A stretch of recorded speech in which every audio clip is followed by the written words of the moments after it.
Thank you. Thank you. Well, good morning, everyone. It's great to be with you all, and great to be here at Silverstone. Nowhere better, in fact, to mark the fact that our economy has truly turned a corner. Now, we're a month away from the Grand Prix here, and we can be confident about even more British success. 7 of the world's 10 leading Formula One teams are all based here. More Grand Prix cars are made in this country than anywhere else, and the UK has won more titles than any other nation. So Formula One is a great example of all our strengths coming together, our technological know-how, our innovative advanced manufacturing capability, and the skill of our workforce. 25,000 engineers and apprentices are involved in this industry. And Formula One isn't the only thing they do here at Silverstone. As nice as it would be for Brad Pitt to turn up at our Manifesto launch, he's currently filming just outside with a brilliant British crew. One of the many UK-based productions taking place, thanks to our support and tax cuts for the creative sector. So, from the Northern Studios in Hartlepool, to Pinewood, to the coming Crown Studios in Sunderland, Britain is truly now the creative capital of Europe. So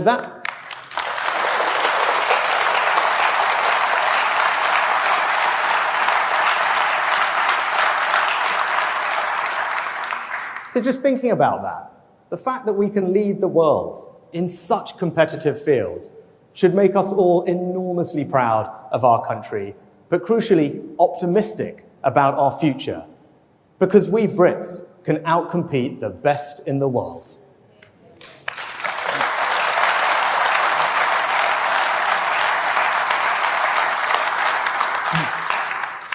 And what we Conservatives want is more British success stories, and that's what our manifesto will deliver. Now, the last few years have been some of the toughest our country has faced in decades. We were hit by COVID and then the spike in energy prices following Putin's invasion of Ukraine. But economic stability is now returning. Inflation back to normal. Real wages been rising for almost a year now, and the economy growing healthily again. So the question now is, who is best to turn that foundation into a secure future for you, your family, and our country? Now, this manifesto is our clear plan for the United Kingdom. It's about the bold actions that we will take to deliver that secure future.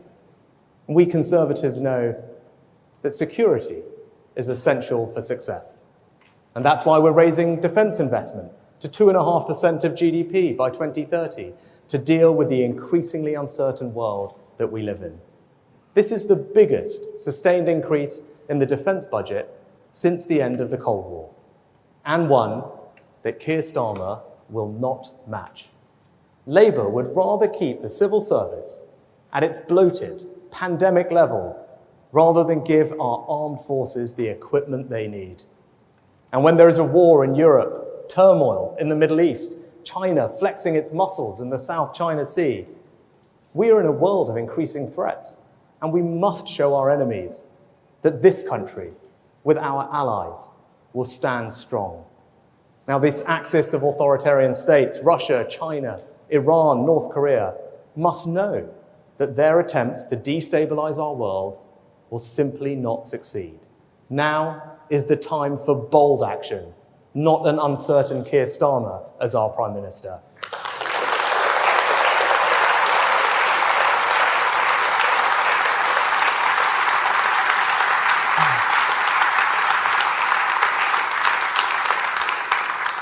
Now, our increase in defence investment will not only fire up our defence industrial base, creating good jobs here at home from Barrow to Lossiemouth, but allow us to stand up for our interests, deter our enemies, and defend our values. It's only we Conservatives, with our iron resolve, who can be trusted to keep Britain safe. Now, we need border security too. The confidence that it is your government that decides who comes to our country and not criminal gangs.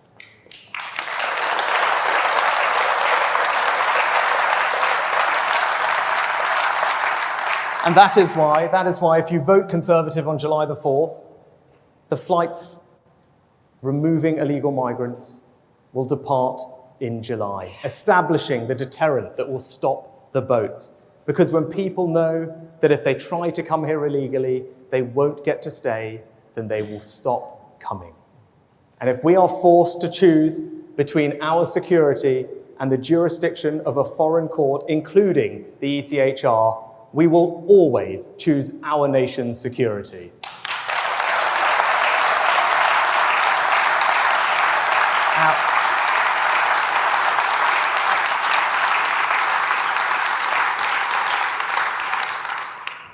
But Labour have no answer to this question. As you saw the other week, Keir Starmer simply can't tell you what he would do with people who come here illegally because he doesn't believe it's a problem. Now, with Brexit, we took control of our borders, but migration has been too high in recent years, and we have a clear plan to reduce it. Last year, we announced changes which mean 300,000 people who were previously eligible to come here now can't. And we will introduce a migration cap that means Parliament, your elected representatives, will vote on how many people should be able to come here every year. Our plan is clear. We will halve migration as we have halved inflation and then reduce it every single year.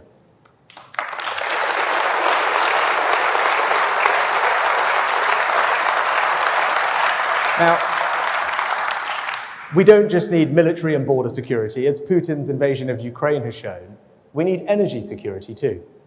It is only by having reliable, homegrown sources of energy that we can deny dictators the ability to send our bills soaring. So in our approach to energy policy, we will put security and your family finances ahead of unaffordable eco-zealotry. Unlike Labour, we don't believe that we will achieve energy security via a state-controlled energy company that doesn't in fact produce any energy. That will only increase costs. And as Penny put it well on Friday, there's only one thing that the GB in Starmer and Miliband's GB Energy stands for, and that's giant bills.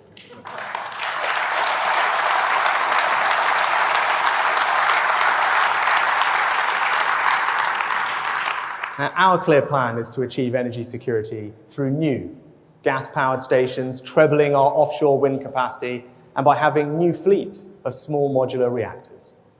These will make the UK a net exporter of electricity, giving us greater energy independence and security from the aggressive actions of dictators. And let me just reiterate that.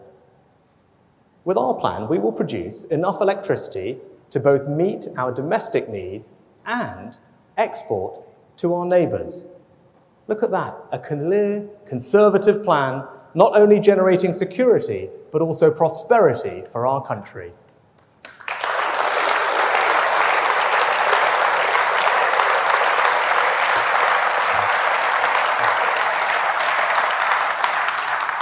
And we Conservatives also have a plan to give you financial security.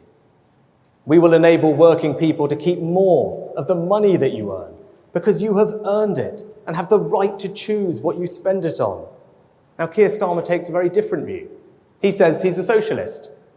And we all know what socialists do, don't we? They take more of your money because they think it belongs to them. Now, I know Labour have been taking inspiration from one of Brad Pitt's most famous films. The first rule of Labour tax rises is that you don't talk about tax rises. But we know that the policies Labour have already announced will require them to increase taxes on working households by £2,094. My friends, families cannot afford that, and it is our job to make sure that that doesn't happen.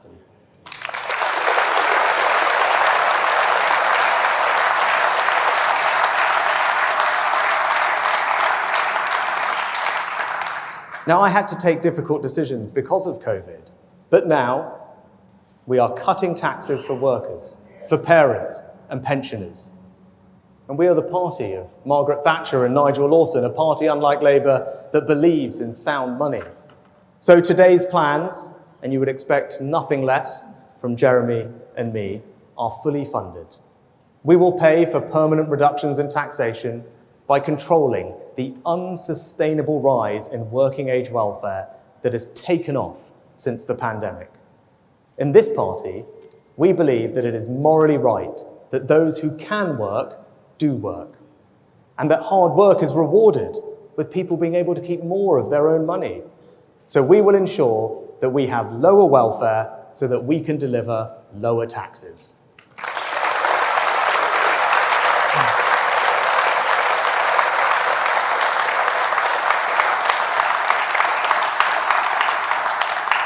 And as Conservatives, we believe that hard work shouldn't be taxed twice. That's unfair. That's why Jeremy has been cutting national insurance contributions that only workers are forced to pay. Our national insurance tax cuts are already worth £900 to the average worker. And we will keep cutting taxes in the coming years, meaning that by 2027, we will have halved national insurance to 6%. That is a tax cut, my friends, worth £1,300 to the average worker.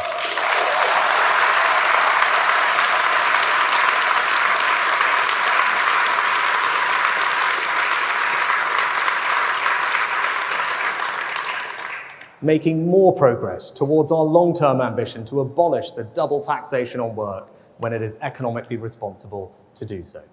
Now, I also want to say something about the self-employed, because they're the risk takers, the people who graft hard to make a living, who get our economy growing. They embody the most conservative of values, the desire to build something, to create wealth and opportunity. But setting up on your own means you don't have the same security that those on payroll do. So it must be worth taking that risk. We need to make it worth taking that risk. And that means that their taxes must be cut. So, in the next Parliament, we will scrap entirely the main rate of self-employed national insurance.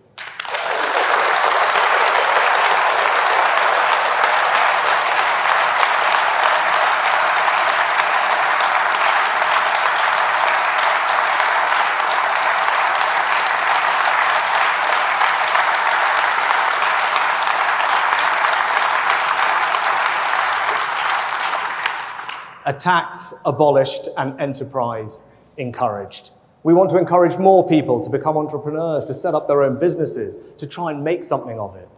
So we will abolish that tax for millions of our hardest workers and create a new culture of enterprise in our country. We Conservatives want a Britain where setting up a business is as natural as taking a job. So we will do more for the self-employed so that they can do more for Britain.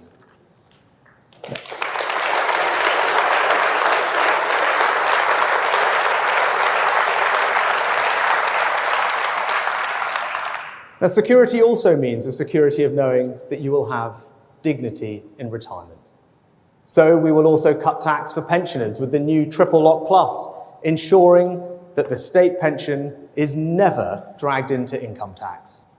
Labour, by contrast, would introduce a retirement tax, meaning that for those who rely entirely on the new state pension, they would be caught by income tax for the first time in our country's history. And we know Labour's record. From the 75p state pension increase to Gordon Brown's £118 billion tax raid on private pensions, it is clear your pension simply isn't safe with the Labour Party.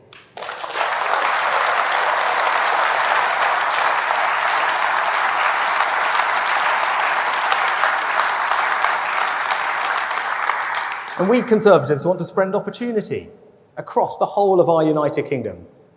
We don't want you to leave the place that you call home to succeed. And ultimately, that is a test of levelling up.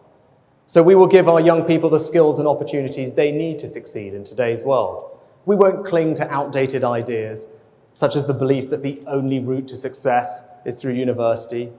So we will curb funding to rip off degrees and use it to fund 100,000 new high-quality apprenticeships.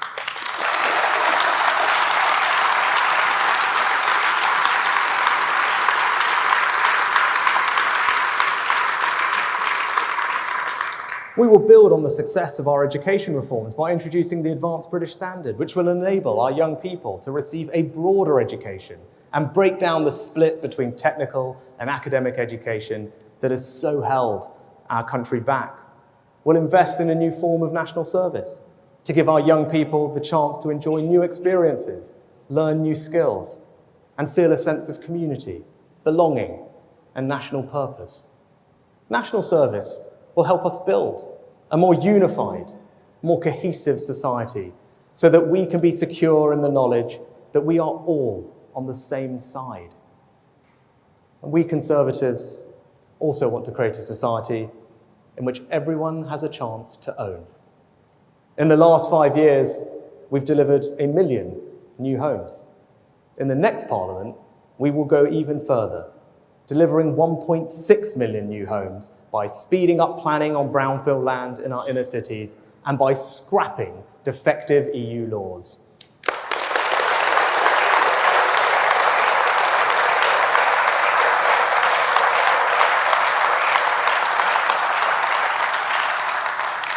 And we will go further, because we Conservatives believe in tax cuts. So, for young families, for the first-time buyers purchasing a home up to £425,000, we will abolish stamp duty entirely.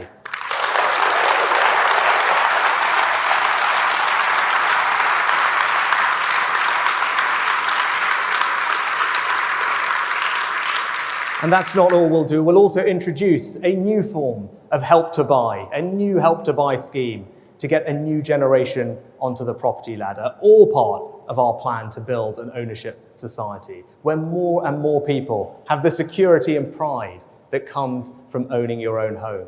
From Macmillan to Thatcher to today, it is we Conservatives who are the party of the property-owning democracy in this country.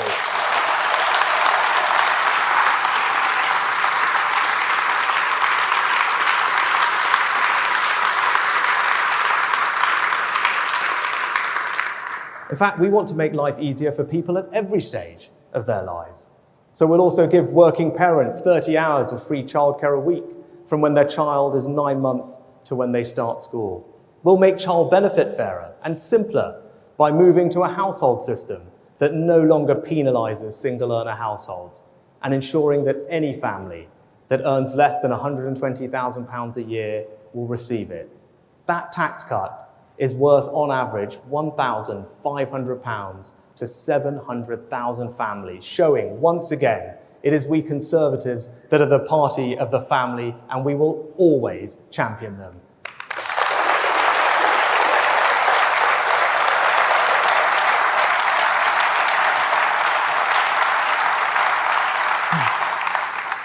And we want all families to have the peace of mind of knowing that the NHS will be there for you if you fall sick. So we will increase NHS funding in real terms every year and train and recruit more doctors and nurses every year. We will make the NHS work better through investing in new technology and reforming how it works. You should know that if your kids have an earache or a sore throat or a chest infection, you can get quick and rapid treatment without having to take time off work, and so we will expand our fantastic Pharmacy First programme. But parents should also feel that it's safe for their children to walk home at night. So we will recruit 8,000 new police officers, one for every neighbourhood, and cut antisocial behaviour through intensive hotspot policing. And we will protect women and girls by guaranteeing single-sex spaces through an amendment to the Equality Act to make it clear that sex means biological sex.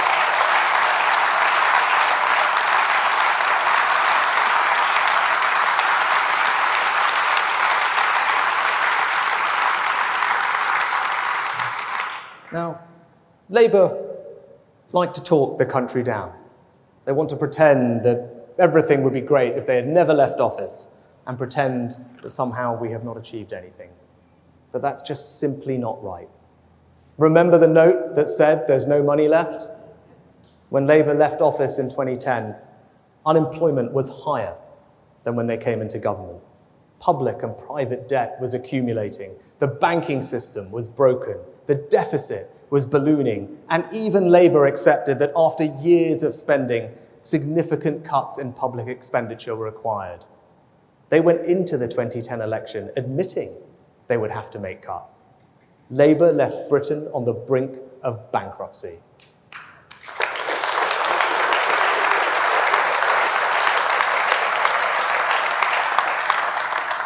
Worse, the money that Labour had put into public service had not been accompanied by sufficient reform.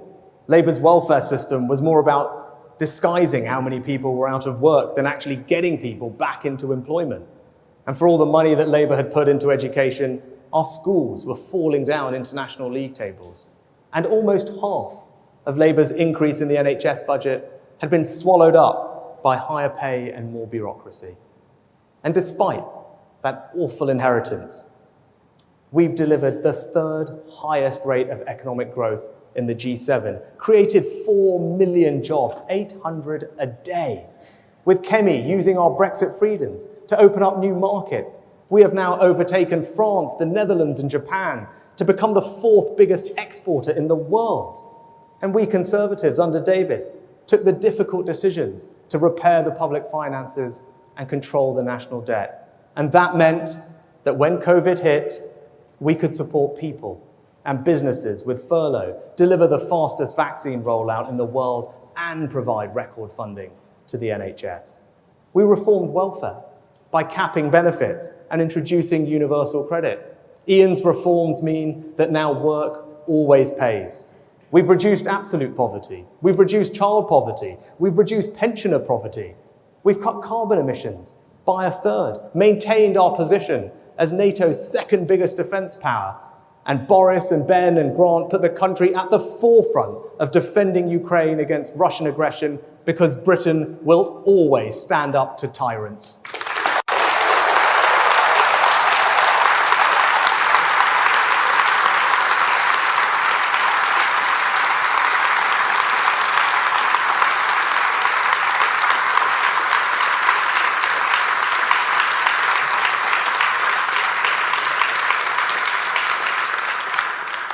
We've halved violent and neighbourhood crime, thanks to the work of Home Secretaries from Theresa to Priti to James, and improved standards in our schools. Thanks to Michael's reforms and a generation of inspiring teachers, English school children are not just the best readers in the United Kingdom, they're the best in the Western world.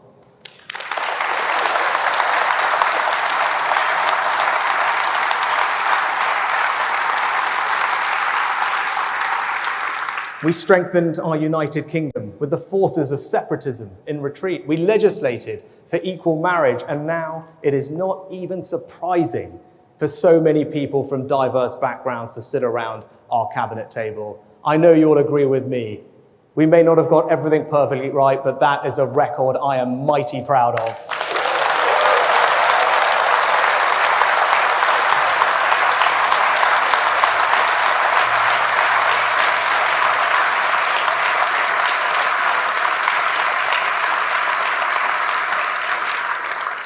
Now, this country has a proud past and a bright future.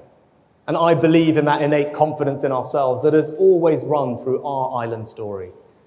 And just as we're proud of all that we created, invented, and discovered in our past, so we can be confident and optimistic about what we will achieve in our future. But I'm not blind to the fact that people are frustrated with our party and frustrated with me. Things have not always been easy, and we have not got everything right. But we are the only party in this election with the big ideas to make our country a better place to live.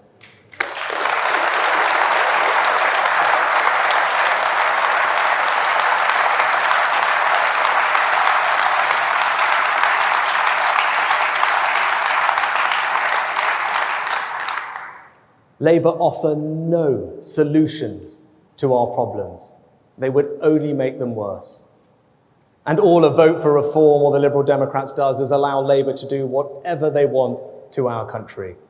Do not forget that Keir Starmer is asking you to hand him a blank cheque when he hasn't said what he'll buy with it or how much it's going to cost you. Just think about what Labour would mean. Higher taxes for every working household. Can you afford £2,000 more in taxes? French-style labour laws that will lead to higher unemployment and more strikes, a ballooning welfare bill, higher immigration, and more net zero costs. Their policies will mean, as they let slip this weekend, bigger class sizes because of their desire to slap VAT on school fees. Labour would cave into the demands of the public sector unions, putting up your taxes to meet the unions' extortionate demands. And Keir Starmer will also use that blank cheque to change the rules of the game to his benefit, giving 16-year-olds the vote, not because he believes they are adults. He doesn't want them to serve on a jury or do any of the other things that adults do, but because he thinks they'll vote for him and that will make it harder to remove him from power. If Labour win this time, they'll change the rules so that they are in power for a very long time. So if you don't know what Labour will do, don't vote for it. If you're concerned about what Starmer isn't telling you, don't vote for him. And if you're worried about what Labour's £2,094 of tax rises would mean for your family's financial security, don't vote for them.